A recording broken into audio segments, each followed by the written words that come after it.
सुप्रभात बच्चों, आज हम कक्षा 8 की वसंत भाग 3 से तीसरा पाठ बस की यात्रा का अध्ययन करने जा रहे हैं।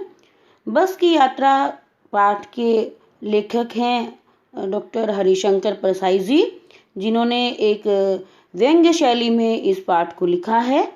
ये जो पाठ है, मैं आप लोगों को बता दूं कि बस की जो यात्रा पाठ है ये एक निबंध शैली में लिखा गया व्यंग्यात्मक है।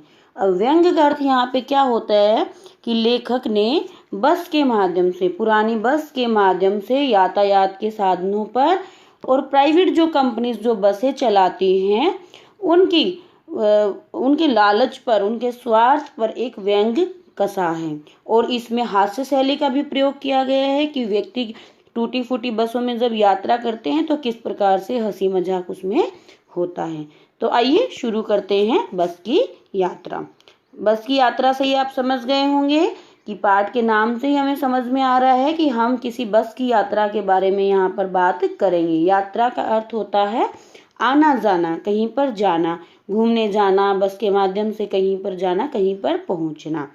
ठीक है, तो हम इसका अध्ययन करने से पहले पाठ के कुछ कठिन शब्दों के अर्थ देख लेते हैं जो पाठ में आए हैं। जब आप वसंत में से पाठ पढ़ोगे तो आपको कुछ शब्दों के अर्थ आपको पता होना चाहिए। सबसे पहला शब्द है निमित्त। निमित्त का अर्थ होता है यहाँ पे कारण या साधन। गोता लगाना अर्थ होता है डुबकी लगाना, जैसे पानी में डुबकी लगाते हैं उसको हम गोता लगाना भी बोलते हैं। इत्तेफाक, इत्तेफाक का अर्थ है संयोग। संयोग का अर्थ होता है अचानक मिल जाना, मतलब पहले से कोई चीज प्री प्लान नहीं होती, वो अचानक से इत्तेफाक होता है कि मिल जाती है। एक शब्द आया है पाठ के अंदर में बियाबान, उसका अर्थ होता है जंगल या उजाड़ खंड, मतलब कि सूना, एकदम से सूना, जहाँ पे सिर्फ जंगल ही जंगल, पेड़ ही पेड़ नजर आ रहे हैं, व्यक्ति या कोई दुकान है आसपास कोई भी नजर नहीं आ रही है। एक शब्द आया है अंत्येष्टि। अंत्येष्टि होता है दाह संस्कार करना। जो व्यक्ति की मृत्यु हो जाती है तो उसके बाद उसका दाह संस्कार किया जाता है हिंदू धर्म में, तो उसी को हम बोला जाता है यहाँ पे अंत्येष्टि। ठीक है, फिर आता है प्रयाण। प्रयाण शब्द का अर्थ यहाँ पे होता है प्रस्थान करना या मर जाना, मरना, मतलब प्रयाण, उन्होंने प्राणों को छोड़ दिया।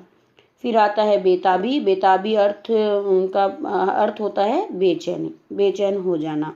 ठीक है, एकदम से तिलमिला जाना, ये शब्दों के अर्थ हैं। तो आइए मैं आपको जो है पाठ को शॉर्ट में बताऊंगी इसकी कहानी, और आप लोग जो है इसमें उस कहानी को एक बार समझ लेंगे, फिर अपनी वसंत भाग में से इसको एक बार पूरे पाठ को पढ़ लेंगे। मैं इसकी पूरी कहानी आपको शॉर्ट में समझाऊंगी यहाँ पे। तो देखिए, आप लोगों को एक बस यहाँ पर दिखाई दे रही होगी, बस की हालत आपको दिखाई दे रही होगी। कैसी बस है बच्चों, ये कैसी दिखाई दे रही है? टूटी फूटी सी बस ये आपको बुरी दिखाई दे रही है, जिसकी हालत बहुत ही खराब हो चुकी है। आप देख सकते हो इसके आगे का बोर्ड भी टूटा फूटा सा है, पहिए भी इसके घिसे हुए से हैं, और इसकी जो खिड़कियां हैं, जो कांच है, ये भी क्या है, बिल्कुल ही टूटी फूटी सी हालत में ये बस दिखाई दे रही है। ठीक है, तो इस बस में यात्रा व्यक्ति कैसे करते हैं? यहाँ पे जो ये कहानी है, कहानी नहीं है, बेसिकली ये निबंध है, जिसमें जो 5 मित्र होते हैं वो एक फैसला लेते हैं। जैसे आप लोग भी 5 यदि फ्रेंड्स हो जाएं, इकट्ठे हो जाएं, तो आप लोग डिसाइड कर लें कि हमें आज घूमने जाना है। तो ऐसे ही 5 मित्रों ने यहाँ पर डिसाइड किया कि शाम 4 बजे की बस वो पकड़ेंगे। और कहाँ से ये लोग डिसाइड कर रहे हैं, इनको कहाँ पर जाना है? जबलपुर जाना है। जबलपुर मध्य प्रदेश में एक जगह है। ठीक है, तो आप लोगों को ध्यान रखना है। और पन्ना भी मध्य प्रदेश की ही एक जगह का नाम है।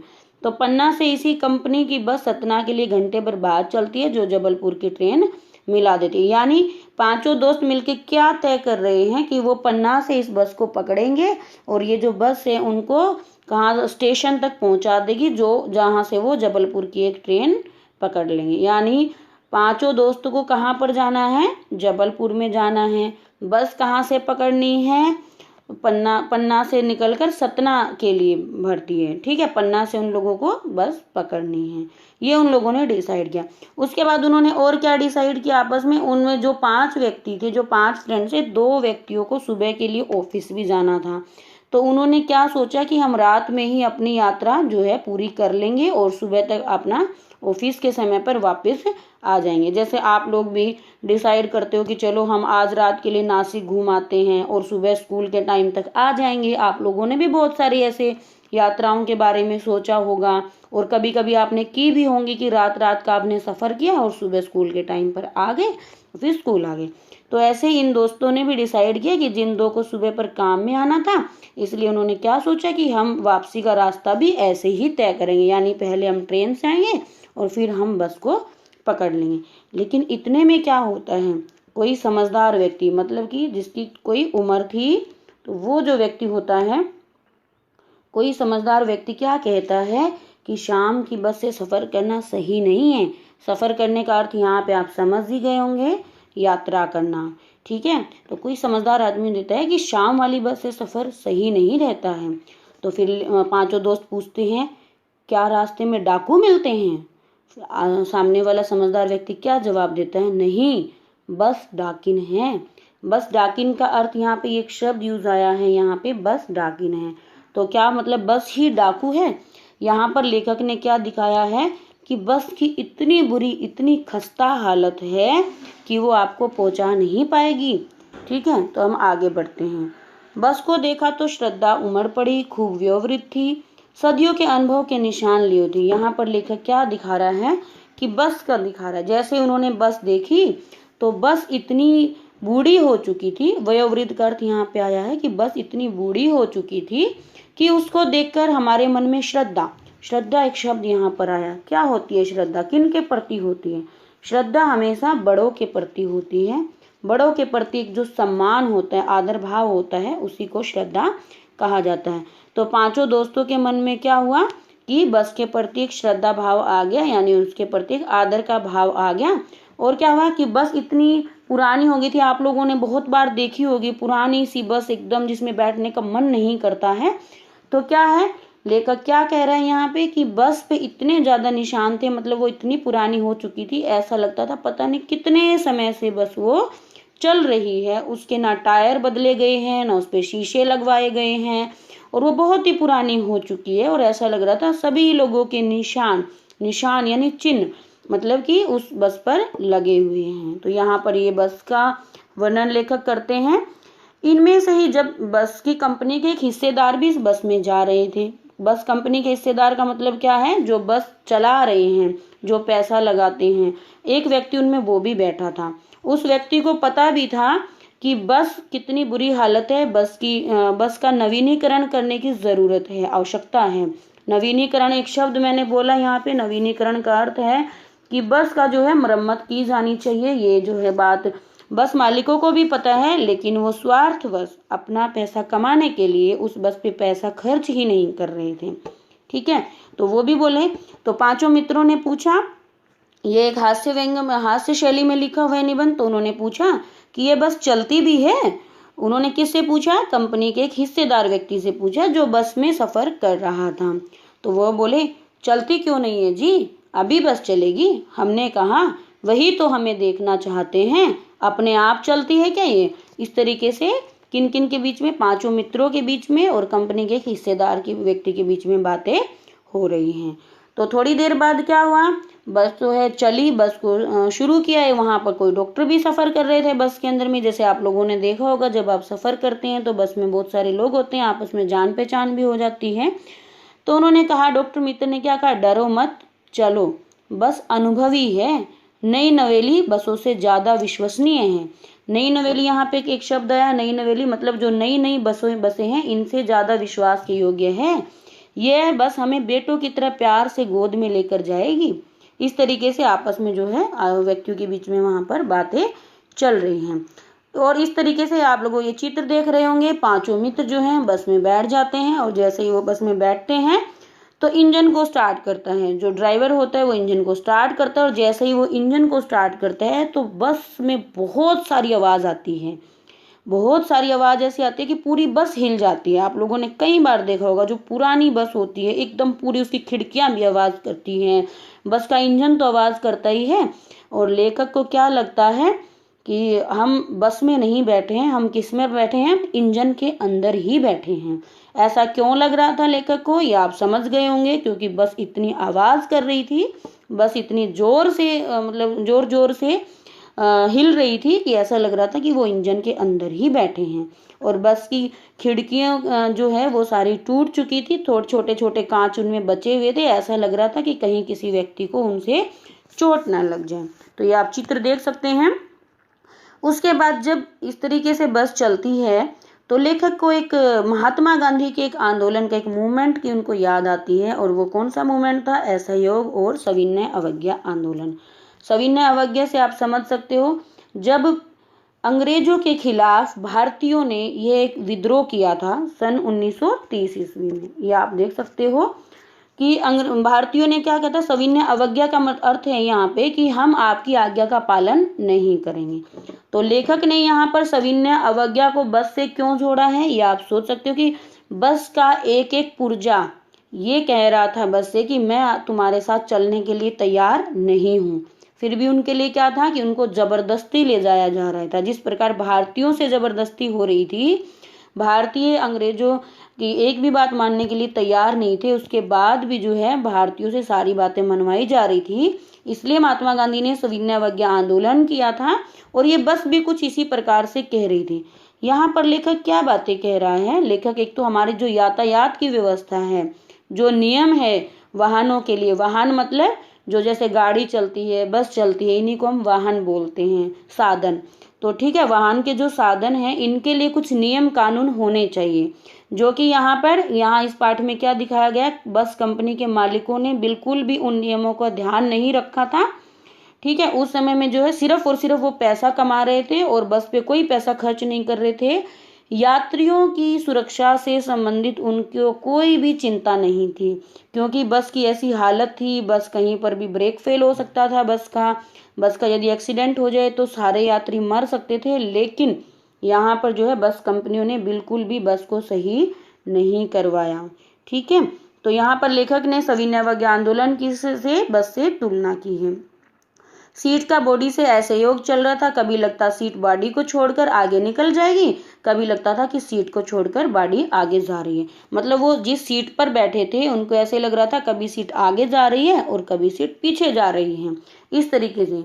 फिर अचानक से बस बीच में रुक गई। इतने में क्या होता है कि बस रुक जाती है और क्या होता है, पता चलता है कि पेट्रोल की टंकी में छेद हो गया। समझ गया कि बस की हालत इतनी ज्यादा खराब थी कि पेट्रोल की टंकी में ही छेद हो गया। इतने में ड्राइवर ने क्या किया, बाल्टी में पेट्रोल निकाला और बगल में, और फिर क्या किया उन्होंने, एक नली डालकर इंजन में उन्होंने पेट्रोल को भेजा। ठीक है, धीरे धीरे करके उन्होंने इस तरीके से बस को पेट्रोल पिलाया। ऐसे लग रहा था कि जैसे बच्चे की कोई माँ है जो है उसको दूध पिला रही हो बस की। यहाँ पर बच्चे की माँ बच्चे को दूध पिलाना, इसी प्रकार से बस ड्राइवर जो है बस को क्या पिला रहा था, यहाँ पे पेट्रोल पिला रहा था। तो यहाँ पर कौन सा अलंकार है, यहाँ पर मानवीकरण अलंकार है।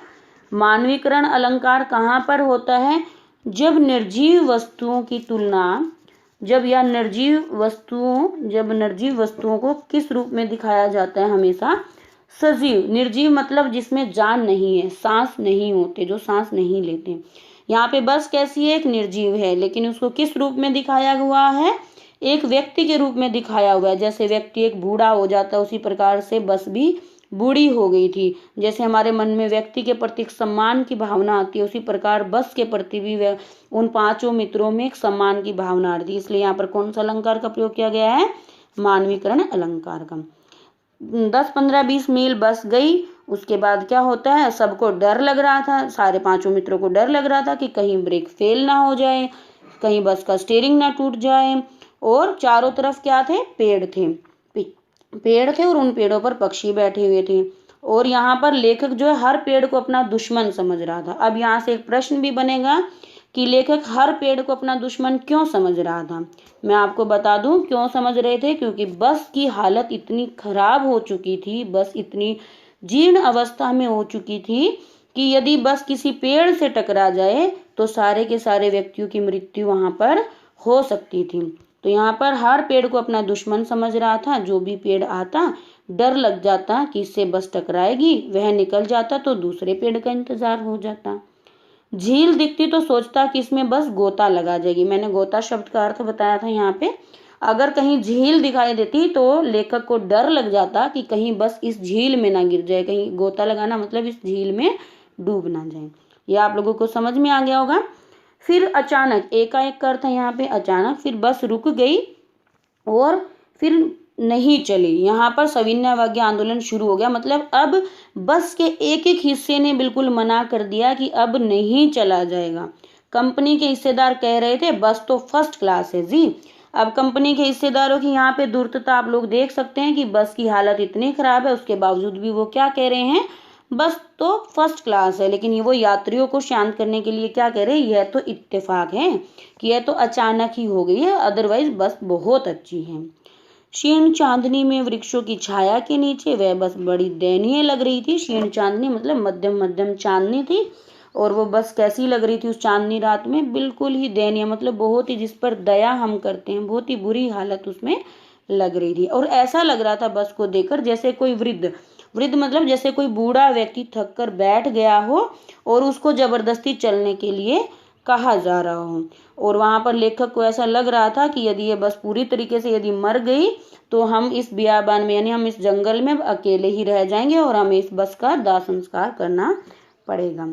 हिस्सेदार साहब ने इंजन खोला और कुछ सुधारा, बस आगे चली, उसकी चाल और कम हो गई। धीरे धीरे क्या हुआ कि थोड़ी देर बस को और जबरदस्ती से चलाया गया और फिर अचानक से बस फिर पूरी तरीके से ही रुक गई। एक पुलिया के जैसे ही ऊपर पहुंचे एक टायर फिस करके बैठ गया, मतलब फिस करके बैठ जाना मतलब टायर पंचर यहाँ पर बस का हो गया और बस बहुत जोर से हिली और एकदम रुक गई। अगर बस बहुत स्पीड में होती तो वो नाले में गिर सकती थी। मैंने उस कंपनी के हिस्सेदार की तरफ पहली बार श्रद्धा भाव से देखा। यहाँ कौन किसकी तरफ देख रहा है, लेखक देख रहे हैं, ठीक है, क्योंकि वो जानते थे कि कंपनी के मालिकों को या कंपनी के हिस्सेदारों को भी पता है कि जो हम बस चला रहे हैं वो जान हथेली पर रखना, यहाँ पर एक मुहावरा है कि यानी कि अपने प्राणों की बाजी लगा देना। यानी जो कंपनी का हिस्सेदार था, जो कंपनी यानी जो ड्राइवर था, उसको भी पता था कि बस की हालत इतनी ज्यादा खराब है, उसके बाद भी वो जान हथेली पर रखकर इस बस से सफर कर रहा था, ठीक है, और ड्राइवर भी अपनी जान हथेली पर रखकर बस को चला रहा था। तो यहाँ पर क्या दिखाया गया है, बस कंपनी के मालिकों की धूर्तता दिखाई गई है कि उनको आम लोगों की बिल्कुल भी कोई परवाह नहीं होती। और अभी मैं आपको बता दूं, वर्तमान में भी क्या ऐसी हालत आप लोगों की बसों की देखते हैं क्या? वर्तमान में आप लोग नहीं देख पाएंगे, क्योंकि हमारी भारत सरकार ने वाहनों के लिए बहुत सारे नियम बना दिए हैं। एक टाइम पीरियड तय कर दिया कि कोई बस सड़क पर इतने किलोमीटर और इतने समय तक ही चल सकती है। आप लोगों ने देखा होगा बहुत सारे लोगों ने अपनी पुरानी गाड़ियां बेची। क्यों बेची? क्योंकि सरकार का नया नियम आ चुका था कि अब इतने इस गाड़ी को आप नहीं चला सकते। तो आप लोग यहाँ पे समझ गए होंगे कि लेखक ने किस प्रकार से यहाँ पे मानवीकरण किया है। तो धीरे धीरे करके जब उनका टायर फिस हो जाता है तो धीरे धीरे करके वो दूसरा टायर बदलते हैं, लेकिन टायर बदला ही नहीं जा सका, इतनी पुरानी बस हो चुकी थी। दूसरा घिसा टायर लगाकर बस फिर चली, मतलब उनके पास टायर भी नए नहीं थे, पुराने ही टायर थे और फिर से पुराना ही टायर कोई लगाया। अब लेखक ने और उनके मित्रों ने क्या किया, अब हमने वक्त पर पन्ना पहुंचने की उम्मीद छोड़ ही दी थी कि पन्ना कभी भी पहुंचने की उम्मीद छोड़ दो, क्योंकि वो रास्ते में ही फंस गए, ना वो जबल पर पहुंच पाए ना ही पन्ना पहुंच पाए। और इसमें ऐसा क्या दिखाई दिया है कि बस की हालत इतनी खराब होने के कारण हम लोग बीच में ही फंस गए, लेकिन बस फिर से धीरे धीरे चली और इस पृथ्वी पर उसकी कोई मंजिल नहीं थी। हमारी बेताबी तनाव खत्म हो गए कि बस की इतनी हालत है फिर भी वो अपना काम कर रही है। तो इसी तरीके से बस में हंसी मजाक चालू हो गया। यही छोटा सा पार्ट था। आई होप आप लोगों को ये छोटा सा निबंध पसंद आया होगा और कल हम इससे संबंधित प्रश्नों को हल करेंगे। मिलते हैं नेक्स्ट वीडियो में। जय हिंद, वंदे मातरम।